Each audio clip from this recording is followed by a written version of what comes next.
بسم الله الرحمن الرحيم. هل أتاك حديث الغاشية؟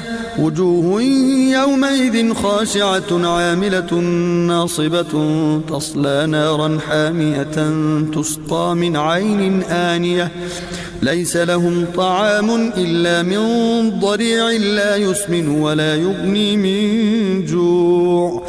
وجوه يومئذ ناعمة لسعيها راضية في جنة عالية لا تسمع فيها لاغية فيها عين جارية فيها سرر مرفوعة وأكواب موضوعة ونمارق مصفوفة وزرابي مبثوثة أفلا ينظرون إلى الإبل كيف خلقت وإلى السماء كيف رفعت وإلى الجبال كيف نصبت وإلى الأرض كيف سطحت فذكر إنما أنت مذكر لست عليهم بمسيطر إلا من تولى وكفر فيعذبه الله العذاب الأكبر إن إلينا إيابهم ثم إن علينا حسابهم.